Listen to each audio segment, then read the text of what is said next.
I'm your host. Once again, good evening and a very warm welcome to each one of you present over here.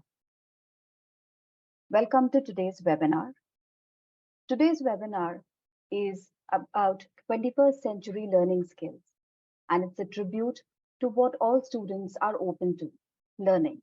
It's a way of relating to students' lives. In this platform, teachers can align with NEP 2020 and hear from our eminent speakers for the evening. Let me introduce you to our two eminent speakers today. The first speaker for the evening is Dr. G. Thangadurai.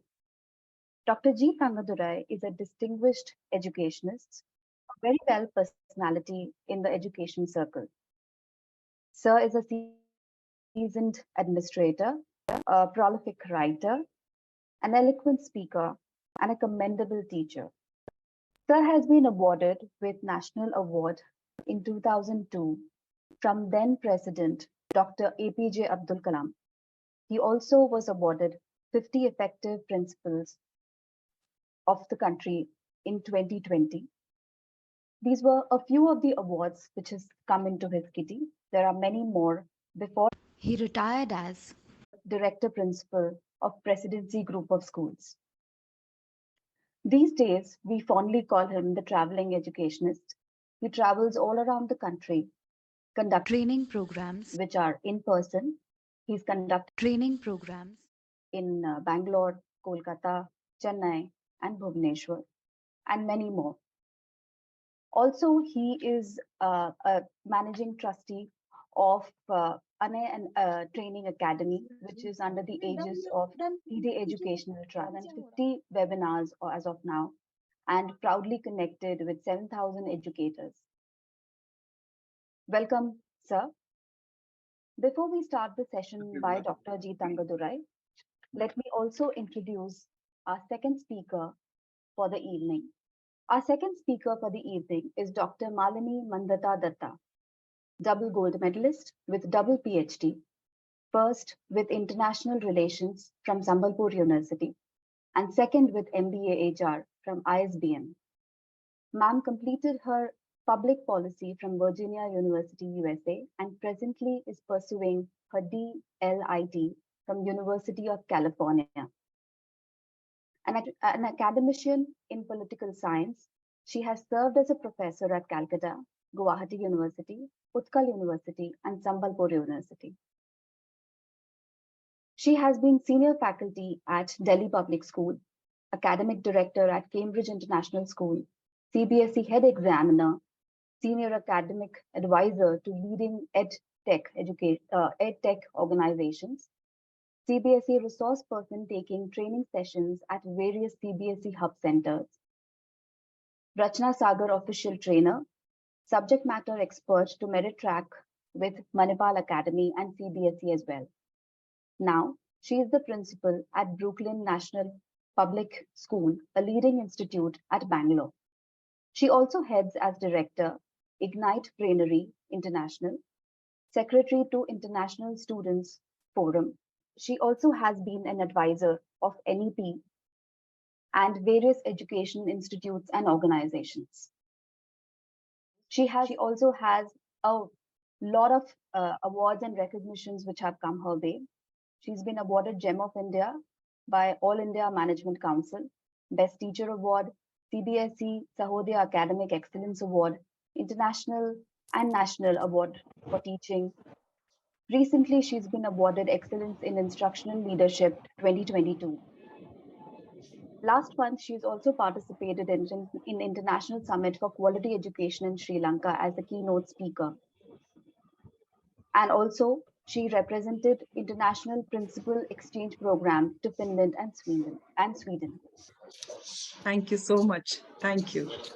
Good evening to all of our participants. My talk this evening is based on my observations across the country and teachers, particularly in those areas where there is a great challenge of communication skills because of the huge mother tongue interference or rather influence. In order to motivate them as well as to guide them, I have a few tips which I would like to share, which if they want to look into it and explore it, probably they will find this webinar useful. Now, all of you are aware, I think most of you may have attended a number of webinars on these 21st century learning skills, and especially the 4 learning skills, or I would say 5: communication, collaboration, critical thinking. And I also have added one point is choice, because nowadays there is a lot of flexibility and creativity. Last webinar on 25th March, we spoke on creativity. So we thought we'll take up one by one so that we can do justice within the time available. And this time, on my side, I will initiate, I said I will initiate communication, because it will go into the other speaker also to some extent. And let us explore how this skill, actually it is a skill that we need to develop. And all of us are quite experienced in dealing with communication as far as teaching is concerned. Now let us look into some intricate aspect of communication. Now, before I would like to start, or before I communicate to you on this aspect, let me see how you could give me some inputs about what you think is communication is all about. I'm Tarakeshwari from Presidency, and I would think that communication is a skill of putting or expressing yourself, whatever messages it is, accurately to the understanding of the other person. Yeah, I got it. Next. Good evening, sir. Good evening, everyone. I'm Anuradha Mago from Navy Children's School, Visakhapatnam. According to me, communication is basically just the transfer of your own idea to someone else through a medium, whether it is verbal or written. Okay. Paima here. So as for me, communication is one of the way, which is a kind of a creativity where we should be able to convey our thing as well as we should be able to understand our student, I can say, or to whom we are conveying. It is a kind of a skill as well as an art. Communication means sending or receiving information either by speaking or by writing. Yeah, I'm Mamta from SPD International School, sir. Actually, in my point of view is communication means we should express our views, our thought, and to understand others also. Sir, the way is maybe writing, maybe oral verbally, or sir, expression. That is also, we can communicate our things. Thank you, sir. More or less, all of you have covered the important points with regard to communication. Of course, it is simply the act of transferring, as you said, most of you, information from it could be one place to another, like broadcasting, or person face to face, like interaction, or the communication that we have now, webinar, and talking to our remote listeners. In all aspect, it, as some of you use the word, involves at least one sender, the person who communicates, and there should be a content, a message to communicate, and there should be a recipient, as some of you had already said. But at the same time, though it sounds very simple, it's not as simple as it is. Because to communicate very effectively, it's a complex subject. So I would like to put another question. In what way do you think the communication can be effective? In order to make our communication effective, we must understand what we are going to put our object. So we have to take care of. No, no. The What are the barriers? I mean, what are the hurdles or certain things that could come in our way? Hurdles might be the language, sir. The hurdles might be our language. Understanding. Language, yes, very good. Yes, that is one also. And another one, we have to take care of this intonation, sir. If intonation is difficult, so the appropriate thing can't be reached to the other person. Okay. That is also one of the We barriers. should understand the level of the. No, intonation is not a barrier. Intonation helps you to Make them understand, sir, what we are going to say. more effective or make it little more dramatic in terms of your rising or lowering of intonation. Yes, sir. Anyway, fine. Yes, it has some more barriers also. If any of you can come forward, otherwise we would be taking it forward as we discuss this topic. Sir, the context needs to be clearly defined because that could be a main barrier if you're not understanding what the context is that is being talked about.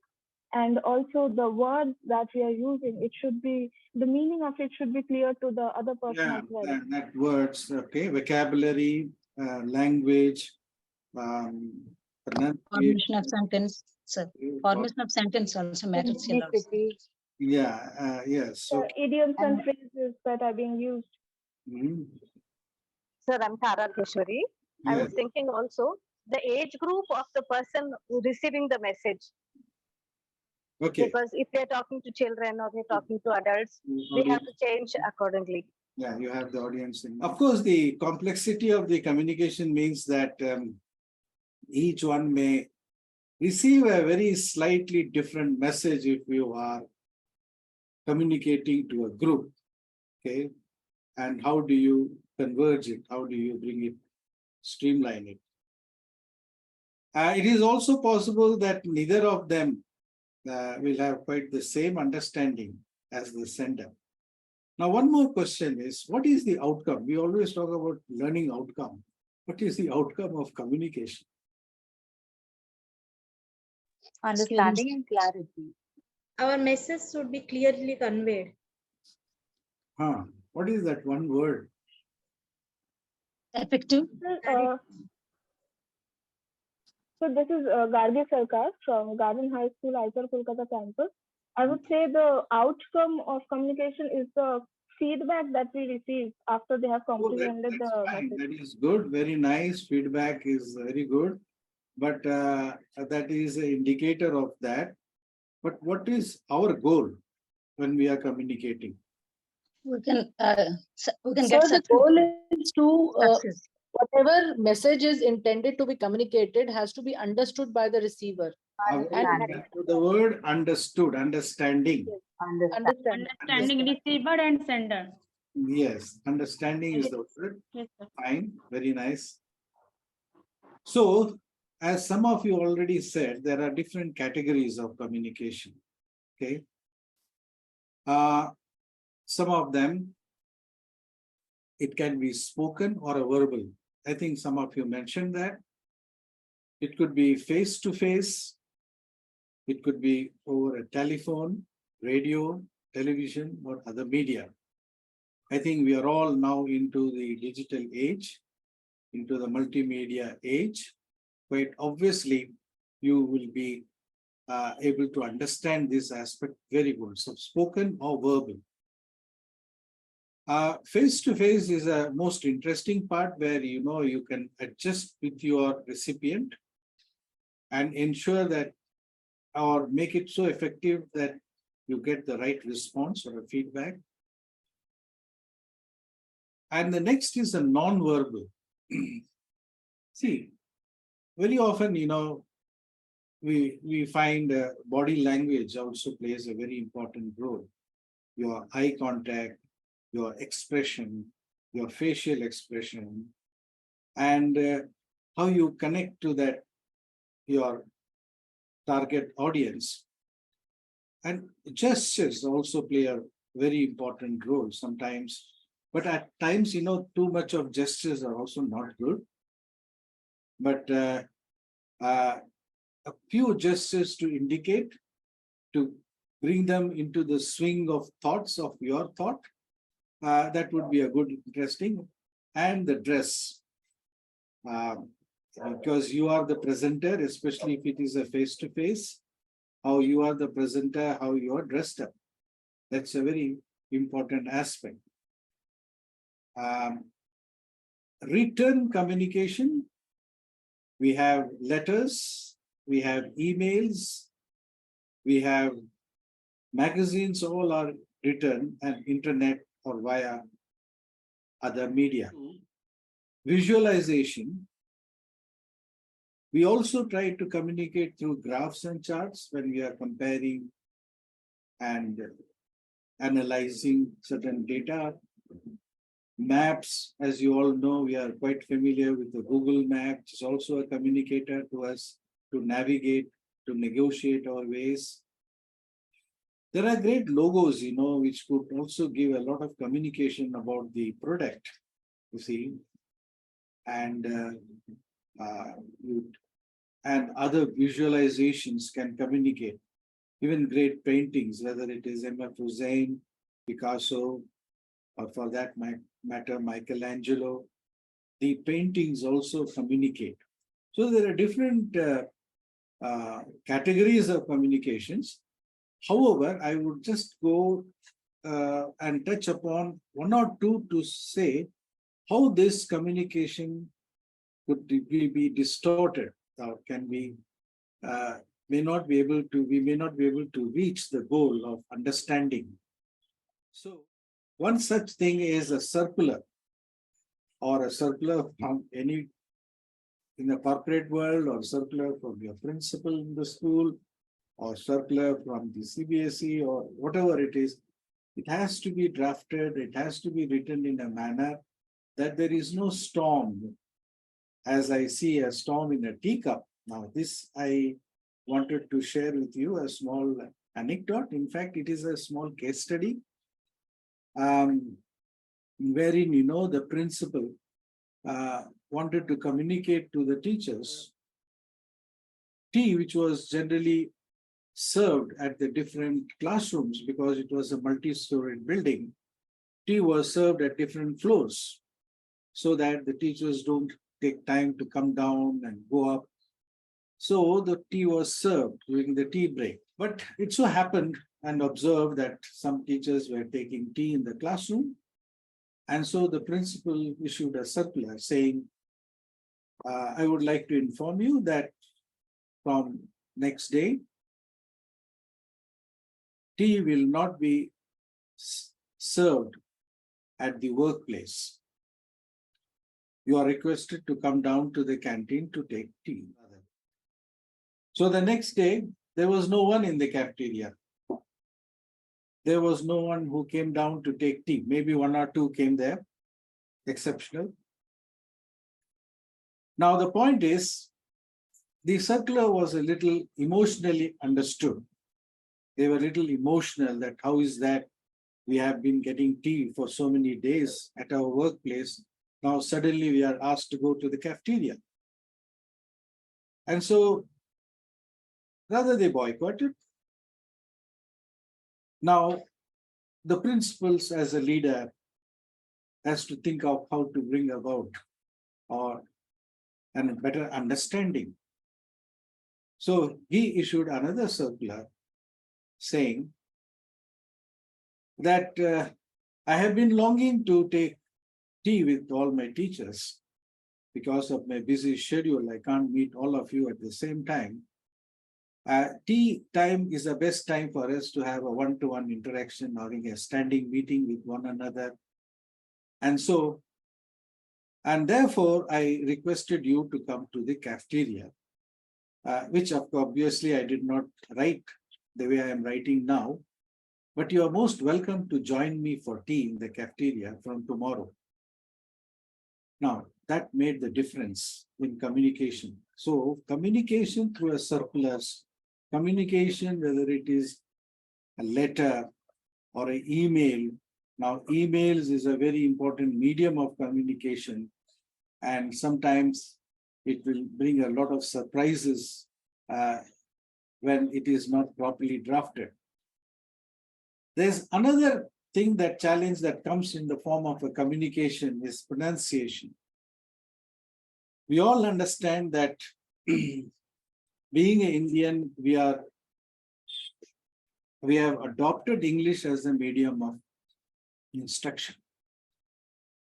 And definitely the pronunciation plays a very important role in our communication. According to from the Institute of English and Higher Educations, the Indian variants are accepted. That means instead of saying car, where R is not pronounced, car, you can say car.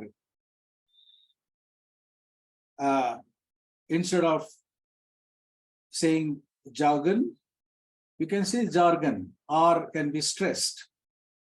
So the Indian variant is allowed, but at the same time, it should be intelligently communicated. Now, here is a small anecdote of something happened in a conference of principals. There were certain foreign dignitaries, delegates who had come to that conference. And after the conference, in an informal talk, there was an Australian participant, a delegate, and someone informally asked, when are you going? And he said, I'm going to die. Now, it was difficult for them to understand why is he going to die on that day. But a very closer interaction with the Australian, what he meant was he was going today. Instead of saying, I'm going today, he says, I'm going to die. As the Australians sometimes say, instead of 80, they say IT. So the pronunciation is a very important aspect, but at the same time, the Indian variants are accepted but intelligently used. Now, some of us, especially this has been observed in the classrooms, is that in order to finish the syllabus or in order to finish the lesson, you rush through. And when rushing through, you don't pause. Pause is a very important aspect in communication. As you can see symbolically, when you make a pause, you distinguish and categorize it very clearly. And therefore, punctuations of the speaking, while speaking, particularly, I don't think of full stop and all, but a pause is a very important aspect which you should think of. But this again comes in the way when you speak very, very fast. Now look at this example. I would like you to read this very carefully and tell me what you have understood.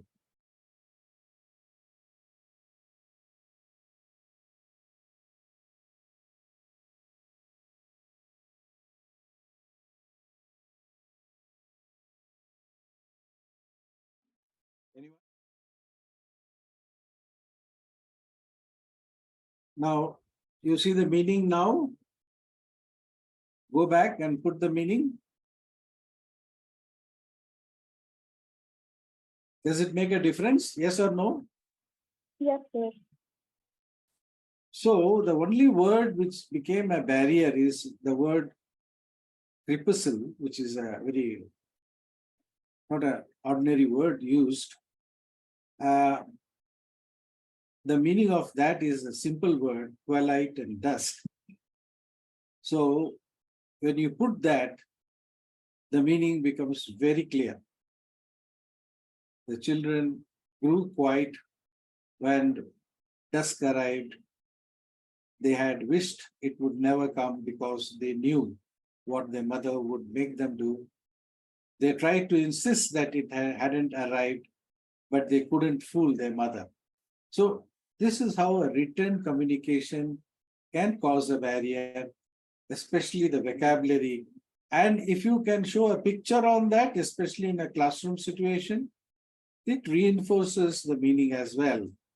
Those students who don't know the meaning of dusk or twilight can get a complete idea about what word is all about. Now, very often, when you are in an audience or in a classroom, and if you find so much of voices, noise is happening, children are talking among themselves, we say that it is a babel of voices. And when we say babel of voices happens, when your communication is not effective and they are not able to understand, then they start talking among themselves. And this word babel of voices has come to an English dictionary to this story of the Tower of Babel. The Tower of Babel, it is a part of the Old Testament in the Bible, is an origin myth. It is a myth. And the parable meant to explain why the world's people speak different languages.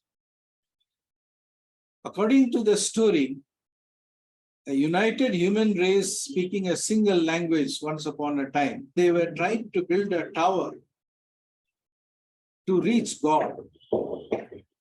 And when God found the stupidity and how they were wasting their time, energy, and money on building a tower, the only way he thought of stopping this construction of the tower is by changing the languages. That is why we have different languages on this earth. So, language plays a very important role, as some of you gave inputs. The language is a tool for communication. If you are using English as a language, Hindi as a language, Kannada as a language, or any regional language, it has to be decoded by the recipient effectively, which we will talk about a little more as I proceed. Now, we have this inborn talent of interpersonal skills. Now, what is this inborn talents of interpersonal skills? Right from infants, when you were a child, during the childhood, we have been talking, first starting with the mother, and then starting with the father, then the teachers. In this way, we have always found that interpersonal skills is a natural way of communication, which we have adopted and which we have used over the years. So we all have been using this interpersonal skills since childhood, I would say, usually very subconsciously. It is so natural that we cannot take it for granted. The interpersonal skills, that's the communication skill, which comes into very importance. We never think about how we communicate with others. And that is what I'm trying to see, how I could take you into the insight about how we communicate with others and what are the intricacies, what are the small details that are very important for us to ensure that our communication is very effective. The foundation for many other skills, whether it is collaborative skills or whether it is creativity or whatever skills you talk about, however, are built on the strong interpersonal skills. Since these are relevant to our personal relationship on a day-to-day affair, on a social affairs, and also in our personal lives. So, you already have the interpersonal skills, which has come to you very naturally. We have to fine-tune it, be a little more conscious of how to transmit that information so that we keep the recipient within the same wavelength. And that is what the importance of communication is all about. And before I take you to that process, what I would say communication process, I would like to highlight certain key words that I will be using. Number one is, all of you know that in a communication process, we have the sender, one who transmits, and we have a recipient, one who receives. Then we are using a word encode. What is this encoding means? We all do this every day. We are doing it every day, but we never realize that. When transferring any thoughts, into a spoken words or a written form. We do that every day. And what is that? When we speak, you said we have a sentence structure in our mind. I don't think we have a sentence structure in our mind. When I'm speaking, my thought is there in my mind that this is what I'm going to communicate to the audience. I am converting that thought into words. In other words, I am encoding my messages. So when we are speaking, we are not speaking keeping the sentence structure in our mind. Unless you read out a script. If you are speaking, you have the thought in your mind. You encode it into words, spoken words, or you encode it into written words. That encoding has to happen very effectively. And also you must keep the language in mind. You cannot speak Hindi keeping English in your mind. You cannot think in English and speak in Hindi. You cannot think in English and speak in Odia. You can't think in English and speak in Bengali. If that happens, there would be a little disturbance in your communication or the effectiveness of the communication. So you have to keep the audience in mind. You have to keep the appropriate language in mind. And you also have to be very careful when you are speaking to eliminate likely causes of confusion and misunderstanding. What could cause confusion or misunderstanding? Based on the knowledge of the receiver's experience, because you know, when you're talking to your students, you know we call it pedagogy, and you know them well. According to that, you communicate.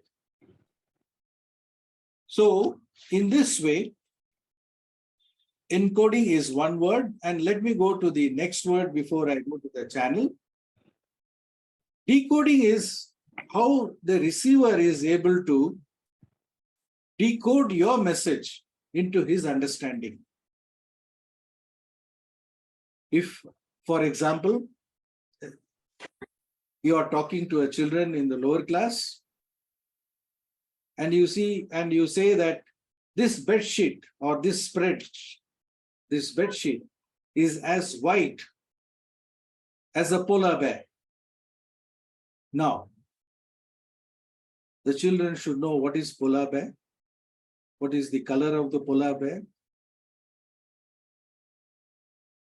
And therefore, if they haven't seen, nowadays most of the children are quite well versed on that, if they haven't seen a picture of a polar bear, the simile using bedsheet as white as a polar bear will not make any sense to the child. Okay, so we have to use our languages. So any kind of because what you are speaking, the message, is actually your thought, coming from your experience, coming from your learnings, coming from your knowledge. But does that receiver has the same level? Will he be able to decode it at his level? Is something that you have to be very careful about. Channel, we have already discussed. It can be face-to-face, it can be through radio, it could be television, it could be digital, it could be Zoom, it could be telephone or mobile or whatever is the channel.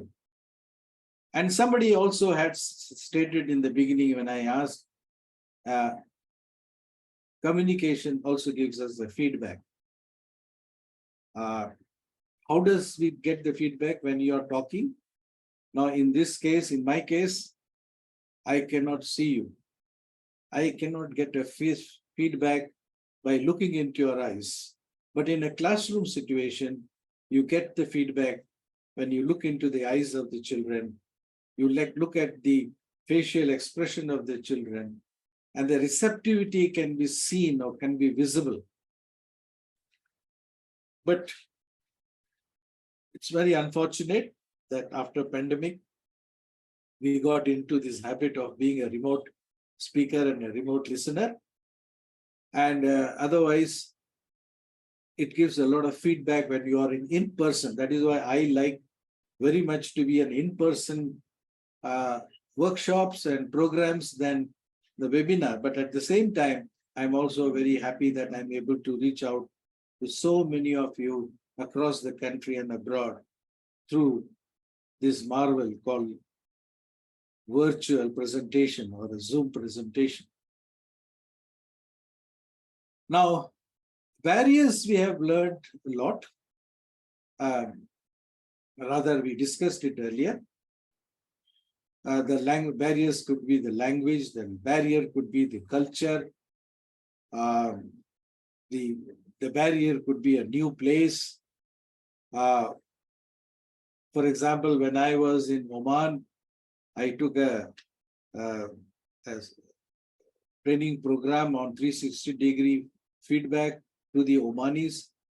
They could not understand English. I spoke in English. There was an interpreter in between who used to interpret, and they all used to listen to the interpretation through their earphones. And in this way, the communication was a great barrier. When I was talking, and there may be a certain hilarious talk or some joke or some funny things that I mentioned, and they don't respond to it. But when I proceed, later on they smile when I'm talking on a serious affair.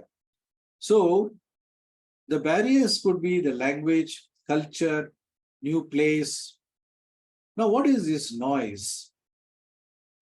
Now, noise, one thing is the physical noise that could be as a background noise, which could be an interference, as some of you don't unmute your mic and there is a noise, can be a disturbance in our communication. That is one aspect of it. A noise can be a jargon that you use, a language which others don't understand. He kicked the buckets. We don't understand that jargon. Or inappropriate body language. I mean, you're standing as if you are standing like a statue and talking. Language I have already talked to you about. Sometimes the inattention among the people can also cause the barriers in communication. And if students are not interested, the audience are not interested in this particular topic, that again can come as an interference or a noise. And the next is a reinforcement. These are very, very important aspect of feedback. Reinforcement is connected with feedback. How? It is a non-verbal gesture. Now, as you're talking, if it had been a face-to-face or in-person program, and if you are in line with my thoughts and my information, probably you will nod your head a bit. When you are nodding your head, that's a reinforcement for me, a motivation for me to talk and continue the flow of the talk. And sometimes when you are speaking in an in-person conference and you find somebody, as you say something which is accepted very nicely, there could be a warm facial expression. And here, more importantly, the most important thing is the eye contact. The eye contact is a great reinforcement when we are talking, communicating, to understand whether we are effective. So all these, as a teacher, you have to keep in mind when you are communicating. As I said, I have devoted this program for the teachers to understand how effective their communication skills in the classroom, or how they could reach out to the students and reach the goal of understanding. Questioning is also a very important important feedback as well as a barrier. The feedback is that when somebody suddenly chips in and says, did you mean to say that? Or would you like to clarify that? No, that is a very, very encouraging aspect, questioning. But at the same time, asking too many questions across before the person completes his talk, that could be also an interference. Now, reflecting is another. It's also a non-verbal gesture. Now, somebody is in line with your thought, and as you're speaking, they get into the same flow, or they're able to decode in the same way as you are encoding, and your thoughts are being received flawlessly. And then in that case, what happens is, there are times, when you are speaking, you have used a word and you're looking for another word. You're not ignorant of the word, but it has not come at the right time. And that person utters that word. The other day, I was discussing about the topics that we would be talking in the webinar with Dr. Malini Datta. And as I was telling, I was telling her about the communication where, I would be giving the approaches, and then I paused for a while, and she said strategies. Now, that means she is the recipient of my thoughts, because she understands what is the next line. So if that flow is there, which is called reflecting, mirroring, means your thoughts are getting mirrored and others are getting the same flow, and they could also understand in their own vocabularies also. The last but not the least is the accent, which almost comes as part of the pronunciation. It comes as part of the mother tongue interference. Now, this is a very common thing in our country, where we come from different parts of the country, different regional influences, different mother tongue influences. Now, there is such a thing called British received pronunciation and Indian variant. I talked about Indian variant earlier. Jack and Jill went up the hill to fetch a pail of water. It can be a native English. I may not be perfect in that. But at the same time, if you say, Jack and Jill went up the hill to fetch a pail of water. Now, this is an accent-oriented communication. So far, it is intelligent, understood, should not be a problem. But if somewhere it interferes with the culture of your school, where English has to be spoken very proficiently, then you need to mind your accent or see how you can correct your accent. So these are the keywords. Now the next slide, which I am going to show, is the communication process. You have a message, you have encode, you have a channel, you have a decode, the recipient. I have explained everything, and I hope you understand it. There's so much things are involved in a communication process. It is not as easy as we talk about. You see, encoding is there, channel is there, barriers are there, and decode is there, recipient's feedback, encode, channel, decode, sender. And when we train students in elocution or debates, or as you see in this picture, the student is speaking on a dais, we have to keep and train these students in these lines. I'm going faster. These are the activities that you can conduct in schools about promoting debate, flipped learning, connect the dots argument it's an argument mapping where you can even jot down the arguments in favor, against, when there is a discussion going on in a group. Reading skills also helps you a lot of communication because it helps you with the right language, right appropriate thoughts sometimes, where you can encode your thoughts. Dramatization is a very interesting aspect of communication, where you bring out the character of the person, the character of the role into the reality. So then writing, then elocution. Elocution is a very favorite of mine because it takes care of all the communication skill.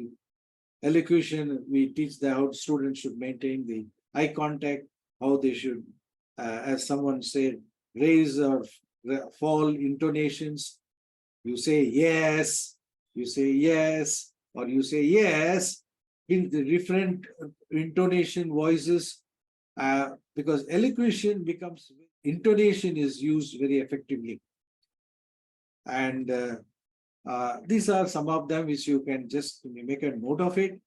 And note taking is also a very good communication skill. Now, one of the aspects of note taking is that you are able to, taking notes is actually a very powerful aid to communication, a way of summarizing and retaining the key points from whatever you have heard and understood. This is a very important feature that we should inculcate in the students, the art of note taking. It's a very interesting method, one of the method. The main flow is written on the note taking area. Some keywords are written on the recall area, so that later on, when he wants to recall something, he can see that. And below is a summary where he can get a synopsis of what he has written. This. Now I want to imagine your day when you were in class 7.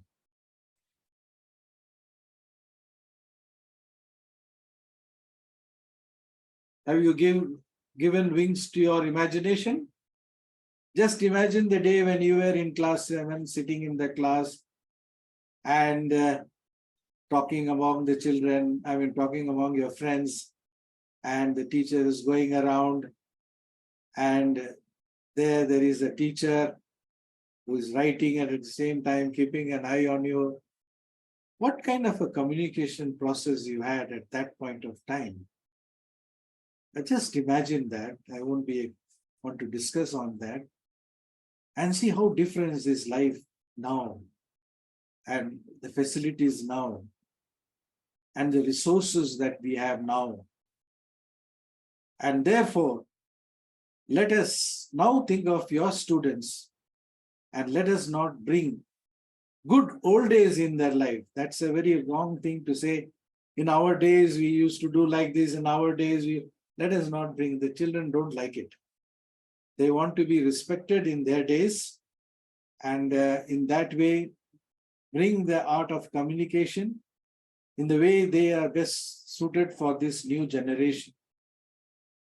And it is said that communication skills are ranked first among job candidates must have skills and qualities. And this is how, in my days, I used to ask the cabinet members to discuss the points in there regarding the suggestions they want to give us. They are quite engrossed, and the picture was very captivating, and so I thought I'll share with you. I'm not saying thank you here. I'm stopping my screen, and Dr. Malini Datta, the floor is yours. Good morning. Very good evening to all of you, those who are present here, and a big round of applause and kudos to Thangadurai sir to keep such in-depth knowledge about communication. These are two things when we are talking about the 21st century skills. Communication is the backbone. And when communication goes right, rest all the things will fall in line, whether it is creative thinking, whether it is collaboration, or we are talking about the choices, any kind, all the skills will be true, will be perfecting, will be implemented, and will be understood only if the communication skills are correct. Thank you so much, sir. Today it was a learning session, and I have taken so many takeaways from you today. Now, my dear teachers, very good evening to you all. And I just want to make you understand first thing, so that while we are closing off this webinar, there will be certain and definite takeaways for all of you to make that implementations done in your classrooms. Please remember and understand that you are handling, why this is 21st century skills we are talking about. We are talking about this 21st century skills because we are handling 21st century children. And you are not handling a child whom you are going to prepare to be an Indian national. We are handling children to whom we are preparing to be a global citizen.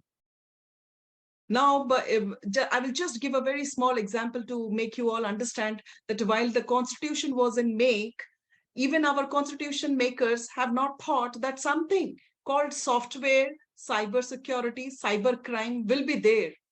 And hence this was not added in any of the list, union list, concurrent list, and state list. So now when the 21st century has brought or is seeing all these kind of things, a new list is prepared, residuary list, where the powers have been given to the central and the state governments. So we don't know in 2050, 2060, 2070, the children, those who are sitting in your classrooms, what they will be expecting, what world they will be all living in. So we have to make them ready for such a global citizenship where their life will be easy, where they can have a prior knowledge how to live in, how to get accommodated in those systems. So yes, I will be talking about collaboration. So when we are talking about collaboration, here I would like to tell that in the recent years, there has been an increasing focus on conceptualizing and defining the so-called 21st century skills, because we are now redefining everything. The new, for example, when the pandemic came, we told that new common, but the new common existed in the previous centuries also with the polio.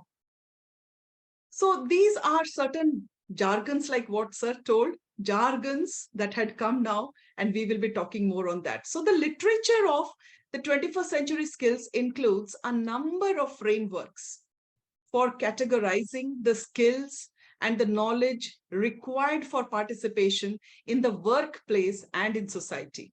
And these frameworks have been motivated by observed changes in how students have to apply and demonstrate their acquired knowledge using advanced technologies within multicultural societies and an age of increasing economic competition. Examples include the partnership for this 21st century learning, assessment and teaching of 21st century skills, that is ATCT 21S, that is 21st century skills, and the National Research and Council, NRC. So we will understand what is this collaboration. When we are talking about collaboration, what exactly do we mean by that? Now, collaborative thinking, it is an umbrella term where a variety of educational approaches involving joint intellectual effort by students or students and teachers together come into being. Usually, students are working in groups of 2 or more, mutually searching for understanding solutions or meanings or creating a product. Collaboration has become a 21st century trend. Now, while giving, I just want to give an example here. While I was giving a training session to a few days back, a teacher was there who had a son who was sitting outside the room, and something he was hearing about collaboration. So during the lunch break, the child comes to me and the child asks, I have a question. If you can please answer to my question, because I'm so very feeling very bad. I'm not getting the reply. I told, okay, relax, beta. What happened? What do you want to ask? No, then he asked me that you're talking about collaboration, collaboration, and collaboration. And big words were there, huge words were there, which I don't understand. Can you just make me understand in simple language this collaboration is all about? Then I thought, oh my God, how to make the understand this small child who wants to understand about collaboration. So I just told him, spread out your fingers, your palm. He did this. Then I asked him, see, when you are there in a class, let us understand this palm. This palm is having 5 fingers. All the fingers are of different size, different efficiency, different effectiveness, and different capabilities and different functions. He told, yes. I told, can you, with the small little finger, it is not of much of use. If we remove it from the palm, can you do the rest of the work? No. Then he told, no, it is small. But see, when we are doing this fist or we try to lift, we are using it. Then I told, what about the thumb? Fat, stout, outside of the palm. Can we remove that and we can do the things? Then he told, no, it is the main finger. I told, okay, then you have understood better what is collaboration. I told, when we are there all together, and we are all with different qualities and aspects, but there is a learning system and we have to go through that system and we have to learn it. So this collaboration happens when we sit together with different qualities and we bring out that learning outcome, then it is called collaboration. He gave me a smile, and the chocolate that I think it was given to him by the mother, he gave me that chocolate and he told, thank you so much. I understood collaboration. So these are not any big jargons, or these are not very huge words that will create so much of confusion. Just we have to recognize the areas where the communications, where the creative thinking, where these collaborations need to be placed properly for the betterment and a better learning with our students. And I always suggest that enter into the class never to complete your syllabus. Always enter to your class in the vision and with the mission that you are going to educate the child. And while we are with this vision and this kind of mission with us, then definitely this 21st century skills are our own equipments that implementing we can achieve and attain our goals. And it is the very need in society to think and work together on issues of critical concern has increased, shifting the emphasis from individual efforts to group work, from independence to community. So this kind of thought process, if you are going to inculcate among the people, then collaboration as a philosophy of interaction and personal lifestyle, where individuals are responsible for their actions, including learning and respect the abilities and the contribution of their peers, will actually work. Research shows that the educational experiences that are active, social, contextual, engaging, and student-owned lead to deeper learning.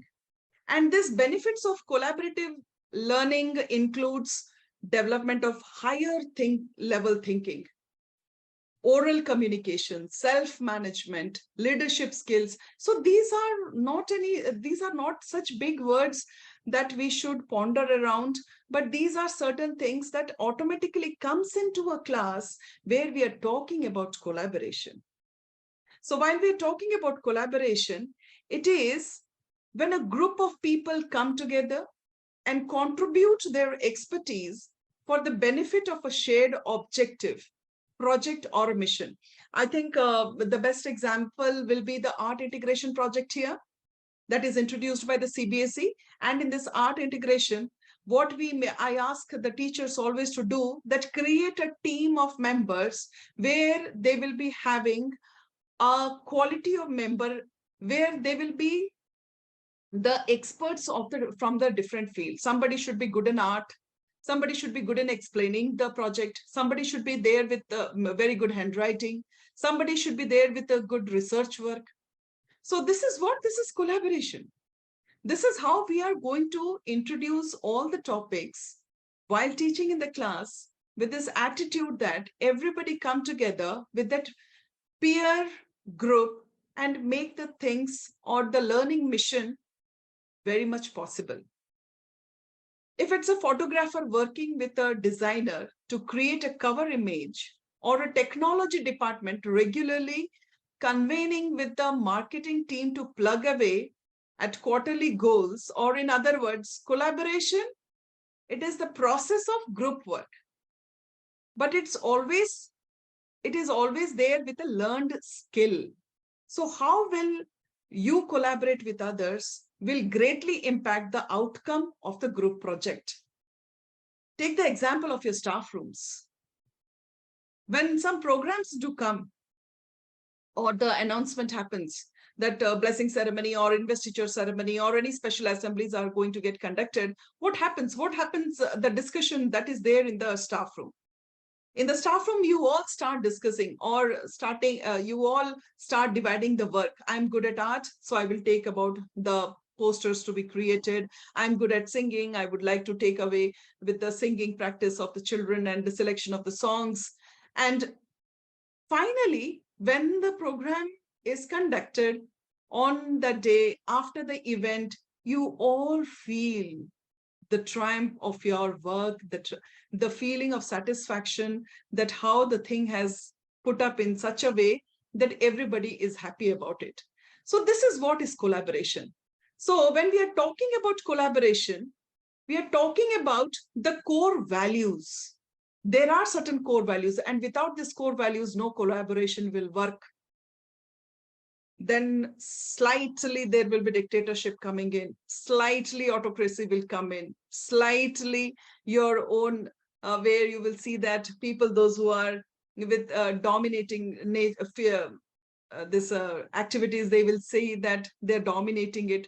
So every collaboration activity or a collaborative nature or a collaborative skill has certain core values. Without the core values, it is not possible that we will have a perfect, if not perfect also, a good collaborative system. So the first is the respect. Respect is such a thing that where we should treat all people with dignity and kindness. It should not happen that we will ignore the people, those who are not good at certain qualities, but definitely they are good at some other qualities. So that respect, mutual respect should be there. Next comes acceptance. And this acceptance that we embrace, and that is the way we will celebrate the differences. And if we do not accept the differences between each other, then we cannot celebrate our togetherness, our collaborative approach as well. So first is respect, second is acceptance, third is integrity. Integrity is very important. And nowadays you can all see that how this integrity is creating waves and how the people, they need to be more understanding towards this character, integrity. We value honesty and ethical behavior. Very, very needed, very, very much important. Next is your responsibility. And this sense of responsibility comes when we are accountable for all our actions and their consequences. So when we are in a collaborative, when you are joining hands, when all of them, all the people are there in a party together, they all are accountable. For example, when we talk about the art integration project, when we talk about the beautifying the project, then the person who is good at art and collecting the things and making it proper file, making a proper file, he is responsible for it. And he is accountable for whatever consequences it will happen. So that sense of responsibility should be there. And then comes the service. We should actively seek opportunities for contributing to our project, studies, community, society in meaningful ways. If it is not there, then we are never a part of the collaborative system. And now the final is excellence. We set high academic expectations and provide an educational and environment in which they can be achieved. So there are these core values. Can anybody tell me what are the core values?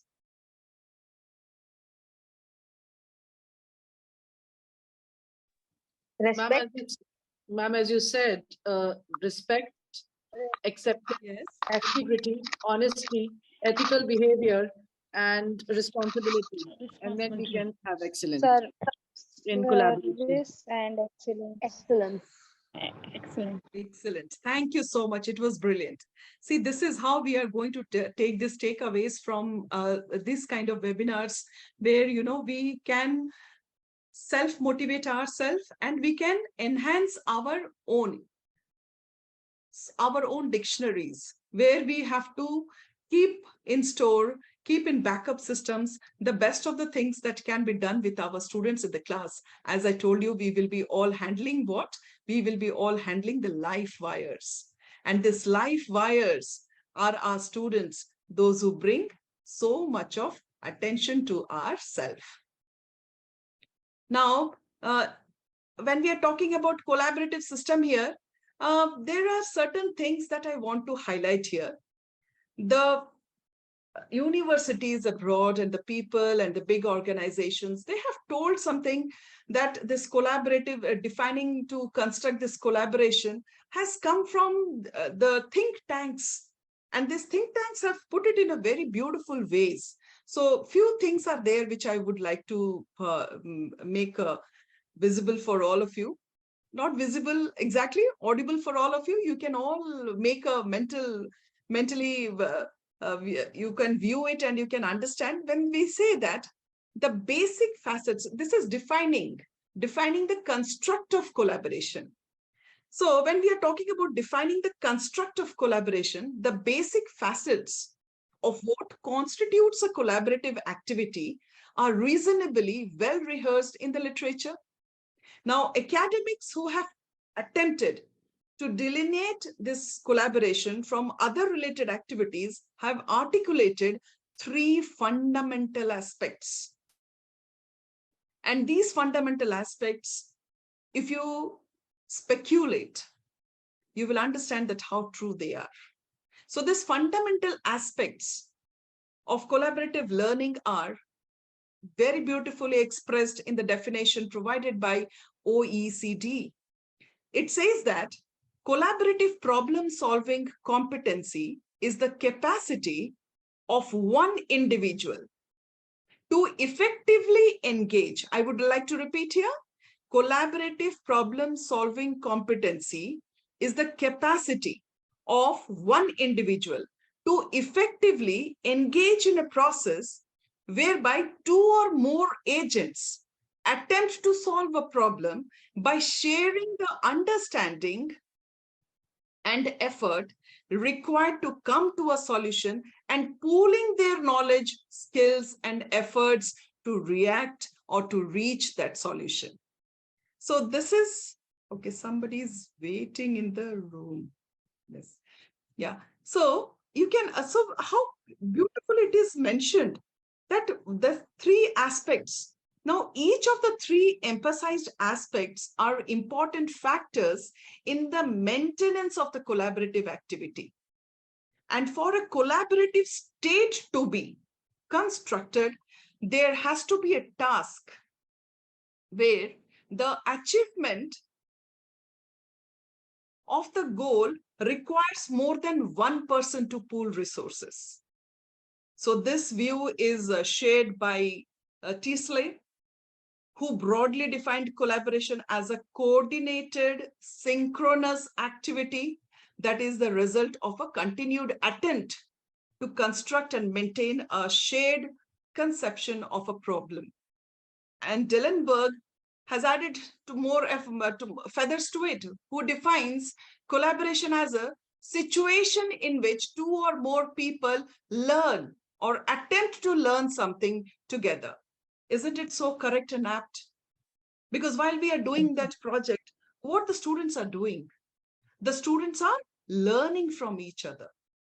The students are looking at each other and they are trying to grasp that what is the learning outcome given to them and how they are very close to do that activity. The sharing of the roles and the responsibilities during this collaboration closely relates to the concept of the joint problem space. This is again by Tisley, and it is very important aspect where he has displayed all kind of psychological experiments, where he has proved also with some survey programs that how collaboration changes the mindset of the child, not only the mindset of the child, but also the pace of doing a work. So this implies that the group members enter into a social contract or a project or a group activity with the joint aim of achieving a desirable outcome. And in this sense, the group members enter into a collaborative state that has to be effectively maintained until the problem is solved or the outcome is reached. This is what we are talking about, the collaboration. So while talking about this collaboration, few things are there that we need to keep it in our mind. That are the few steps. What will be the first step to learning how to collaborate? Is learning how to be together, isn't it? When we are talking about how, the first step of learning how to collaborate, we are learning how to be together, which means that determining the norms that shape our behavior, the core values that guide the ways in which the students work independently and in groups. Each of our values models for the students are the attributes necessary for that effective collaboration. So you just give a topic, throw a topic to them, and you see, once you have done this, you see that how the things are happening. And next is collaboration requires effective listening skills, communication, as Sir has already given us such an in-depth knowledge about it, that how wonderful and how important and how magnificent is this communication skills to learn them and to utilize them. So collaboration requires effective listening skills. To work effectively as a group, student must become highly effective listeners, and students learn active listening skills by experiencing these skills modeled for them by teachers, by the staff, or a group leader or among themselves, as well as through the intentional instruction and the practices that are taken place, that take place in the classroom. Next, we are talking about collaboration is an exercise in curiosity. How is it? Collaboration is an exercise in curiosity. Just think, why the team is working? Because every team member is having that sense of curiosity, that how to make it, how this will happen, he is going to help, how I'm going to learn from my partner. So this means that in addition to being skilled listeners, student must also learn the art of asking questions that provoke deep learning and engagement. If the child is not asking questions in your class, please do not feel happy or feel contented that, okay, whatever I have taught in the class is full, my students have all understood. No. If the students are not asking questions, then there is some problem, some issues. So questions that lend themselves to thoughtful answers are neutral and encourage participation. So collaboration is an exercise in curiosity as well.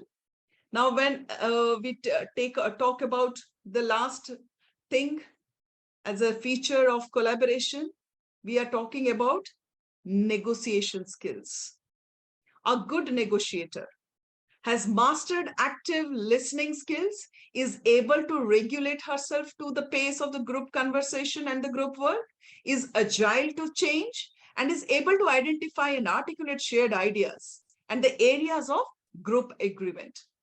Effective negotiators and collaborators also have the leadership skills necessary to motivate and inspire others towards the achievement of a shared vision. So when we are talking about these features of collaboration, I would just like to take the names once again. It is, the first step is to learn how to be together. Next is your listening skills. Next is your curiosity, and then your negotiation skills. So many a times what happens, collaboration and cooperation, these are two words that are often used interchangeably. During both collaborative and cooperative learning, students work together as they tackle new concepts and form new understandings. The two approaches are subtly different, but are both highly effective ways to organize classroom learning and the project work. So you can tell that the collaboration and cooperation are the opposite sides of the same coin. Now, in cooperative learning, students work together to achieve a goal or develop an end product, which is usually content specific. But what is cooperative projects? Cooperative projects tend to be a teacher-centered and a teacher-directed. That is cooperative learning. We are talking about cooperative learning. So what it is teacher-centric and it is teacher-directed. But what happens in collaborative learning? Students work towards a goal or develop an end product. But the process is characterized by self-responsibility and awareness, respect for others. We spoke about the core factors. So respect for others and contributions from different perspectives. Collaborative projects tend to be student-centered and student-directed. So which is good? Cooperative or collaborative? Collaborative. Collaborative. Excuse me, ma'am. Yes. Excuse me, ma'am. Yeah. Cooperation is a part of collaboration. So okay, I will clear this. Yes, ma'am. It's a subset of this. It is a? It's a subset of overall set, madam. Cooperation is a overall subset. Set. Yes, ma'am. Subset. Correct. It is a subset. But nowadays, we are choosing collaborative over cooperation.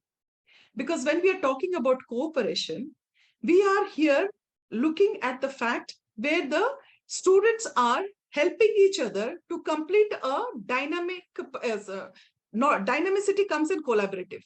Here, the students, they help each other to complete a project that is given by the teacher, directed by the teacher, and the hypothesis is also given. They have just to do the practicals and they have to write the result about it. It's cooperative learning. And in cooperative learning, the students, they give not much effort towards their own inner efforts, inner learning. Why? Because the directions are already there. The teacher has already given them the guidelines. The teacher has already given them the directions that this is the way where you have to go and make the notifications and do the experiments or whatever project as per the subject related. Irrespective of that, what it happens, the students, they go as per the teacher's direction. So the learning is always lower than the collaborative learning system. In collaborative, yes, I saw that hand raised. I will clear your doubt, please. Let us complete this. The collaborative learning, what it happens? It gives an instinct to the child to bring out that anxiety and the curiosity which is there, and that self-responsibility and awareness where they have to complete the project with their own directions. The topic is, this is the best example is IB board and the CBSE board. CBSE is cooperative, where every directions is given. We have to follow the directions. And when we talk about IB curriculum only the topic is there. There is no syllabus, there is no book, and there is no periphery to which you need to get restricted with. You can explore with the topic to any content, to any extent. So that is collaborative learning. Yes, I see a hand raise. Ma'am, ma'am, here I want to add one, means my view, ma'am, maybe right or wrong, I don't know. Please as- continue. Yeah. Ma'am, being a teacher, we must give freedom to them. There means we should give limitations. Okay, that circumference within that they need to do, but inside that freedom should be given to them. Then they can think about the creativity and own ideas can be implemented. By this way, it will be fruitful. Yes, this is correct. So this is what the collaborative learning is trying to bring about in the classrooms.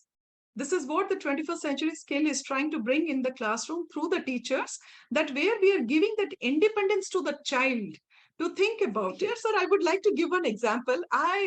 From India, I am one of the members who represent the UN every year, 2-3 times. So last year in one of this venture, I was there in Malta. And in Malta, there comes a grade 2 student whose name was there in the presentation to be made. So when I met him, he told, "You are from the country of Modi?" I told, "Yes, I'm from the country of Modi." So I asked him, "What is the topic and what presentation you are going to show?" He told that, "I'm going to present today on human rights." And on human rights, the child has dared, a grade 2 child, understand, a grade 2 child has dared to take the topic of Nicaragua massacre, which is not even mentioned in any of the journals or any of the declarations. But since his mother is from Nicaragua, he had taken and he has dared to do this presentation in front of 17 country members and students, those who have brought their presentation. Grade 2. Human rights. The topic was human rights. And he had made on Nicaragua massacre. So you can understand that where the direction of this collaborative learning is going on. So when I asked that you yourself, you have created this entire project, that honesty was so crystal clear on the face. The child told, "No, I have made the PPT and I have researched all the informations, but I have taken the help of 3 of my friends. And all the 3 friends, all with the same grade 2, were sitting in somewhere where he just pointed out and I saw, and we all called them on the stage. All were called to the stage and a big round of applause were given to those children." So this is collaborative learning. See what human rights was given and the presentation was awesome. We don't have much time, or else I would have given a little more glimpses of that kind of presentation that was created by a child of grade 2. So that was humongous. So to be successful in this collaborative environment, students must learn to communicate freely and directly. Communication, as I told, I will repeat it again, it is the backbone. It is the backbone of all the 21st century skills. And support their team members and value each member's contribution. Making collaborative groups heterogeneous helps the students learn this important skills. This is very important. We cannot keep the same kind of people in one group, then nothing will happen. It will become a rocking chair. They will be rocking at the same, they are moving, but they are rocking in the same place. There is no moving upward or moving toward forward. So a heterogeneous group includes team members who can be of different genders, ethnicities, subjects in school. They do not know each other very well. This is a good platform where they will learn to know each other very well. Have different intelligences, have varying levels of academic proficiency, and have varying levels of technology proficiency. So group students, by varying levels of expertise, ability, and skills, help foster positive interdependence. Underline, this is a keyword, positive interdependence and accountability. A very core, you can say, the core requirement to make these collaborative systems a success. And various perspectives and experiences result in a richer pool of knowledge and provide benefits for both the low and the higher achievers. So what I can say, collaboration enhances the student learning by modeling authentic work in the 21st century and helping the students achieve that large scale goals of a project in a time allotted. Yeah, time management plays here a role, but that can be, yes, that can be taken care of later also. So this is what we can speak about, the core values, how collaboration can be initiated in the classrooms and how it can be done. They are also called collaborative skills, the skills they use when working with others to produce or create something or achieve a common goal. Then collaboration skills aren't a skill set in themselves, but rather a group of different soft skills and behaviors that facilitate collaboration and teamwork. And collaboration pools skills, knowledge, creativity, increasing innovation and the success of a project. And collaboration always increases workplace happiness, morale, as well as builds community, all of which enhances engagement and therefore productivity. That is the end line, which I can put emphasis once again, saying that collaboration always increases workplace happiness, morale, as well as builds community, all of which enhances engagement and therefore bring productivity. And that is our goal, to bring this productivity among our children. You make a difference. You can see while you are asking them to do individual projects, you see their faces. And the moment you say, create a team and you give the same projects, you see the difference. So this is how this collaborative actions can be brought to our classrooms, and where, we can always think that this collaborative actions can bring a lot of difference in our students' learning. Where in the lesson plans, all of you create learning outcomes and activities. Always see that in this learning outcomes and activities, the connecting collaborative system and activities should always be there. And you see with that, how your learning outcomes become so easy with the children. So that will be one of the things that you can instantly see the result in your own classes while you are implementing this 21st century skill in your classes, while you are studying, irrespective of the subject, whether it is literature, whether it is math, science, social studies, irrespective of the subject. It is proved, it's a proven aspect, that collaborative learning, collaborative studying, and collaborative skills brings out 82% more result than a normal class. So please remember, this 82% is a very big quotient. And without that, we are just at a quotient of, you can just calculate. So we can understand that little few changes, we are not expecting a change that can be sudden, that can be mammoth, that can be humongous, that can, no child can handle it, no teacher can handle it. No, we have to go step by step. There is a procedure that how the collaborative system can be brought into the class. Go step by step. Understand first by your own self in your lesson plan while you are making it. Make a note for your own self that while doing this activity or creating this learning outcome to be a fruitful one, what is the collaborative activity that you are going to do?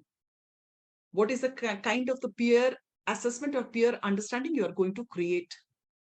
What kind of understanding collaborative skills you are going to make them do? And you see the magical effect. I can say this with so much of affirmation that once you do this, you see it, how it brings an entire change to your teaching pattern and the students' learning pattern.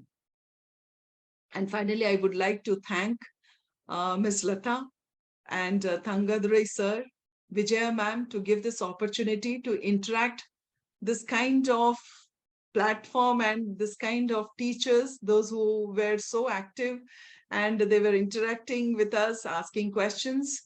So it was a wonderful experience talking to you all. And sir, thank you so much for giving this opportunity. Thank you so much, and stay blessed, all of you. Let this 21st century skills be our our motto or goals? What it should be? Anyone? Motto or goals? Goal. Goals. Motto. Our goals. Okay. So it should be Motto. our motto. Motto. Okay. With this motto, we will achieve our goals. So these 21st century skills are there. Let it be there at the back of us, whatever activities we are doing and the system that we are into it. And always remember that you are handling global citizens of future, where you never know that what, see in a webinar today, we had never expected this in 1990, that this kind of webinar will be conducted where we will all be connected from all corners of the world. So you never know the child who is there in your class by 20, 50, 60, 70, 80, 90, what will be the scenario of the world. So let us give them the independence of thinking their own self, creative thinking, and the high potentials of understanding their own self, speculation and self-speculations. Thank you so much. Thank you, sir. Thank you, Dr. It was a pleasure listening to you as well. And the most important is the word you left behind, the motto, as a takeaway to all my participants. And I think the motto should be the focus point in all their collaborative works. And having understood the importance of collaboration, I'm sure all the teachers, and we have principals also attending this program. We have members of the management. We have the principal of a leading school in Bangalore, and all the members of the management as well.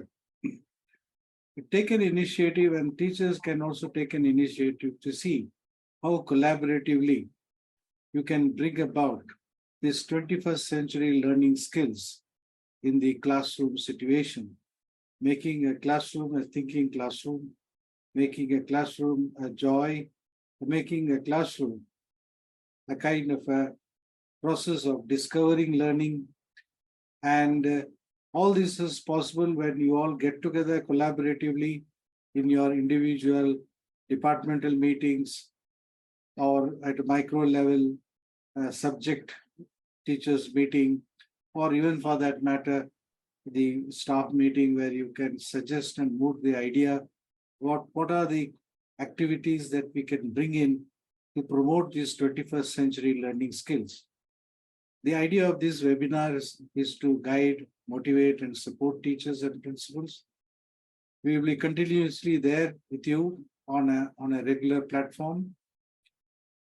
And for your information, particularly on the communication skills, we are starting in 8 modules on communication skills from June. And especially teachers coming from a very remote, rural and semi-urban areas can benefit from these communication skill modules. It will be very difficult to improve your proficiency in English, but if you are very conscious of what are the intricacies that are involved in the communication, you will be able to reach out to the students, able to drive the students conceptually into an understanding is the main object. And I'm sure this could be achieved. And I should thank all the participants for being with us for such a long time. And that itself is a kind of a motivation for us, an extrinsic motivation for us, that we will continue to be with you. Hopefully, Dr. Malini also in some time or the other would be a part of our endeavor. It is a very philanthropic approach, We are just want to support and more importantly to promote NEP 2020. So collaboratively, if you all can plan in your next annual plan, and I think most of you will be working on it in the holidays, or maybe you have already worked on it, see how you can align a few ideas and activities very consciously and very deliberately to bring the 21st century learning skills into effect. Thank you once again, Lata, and thank you, Vijaya, and thank you, Dr. Malini, and the participants across. And I would have a pleasure of welcoming and thanking Bhashwati Mukherjee, a very close colleague of mine, and she is with me. So happy that Yes, sir. Thank you so much. It was a very informative session, sir. And definitely I could recollect some of the staff meetings that I had with you and those things I could still remember and imbibe. And I will definitely take it forward in my staff meetings.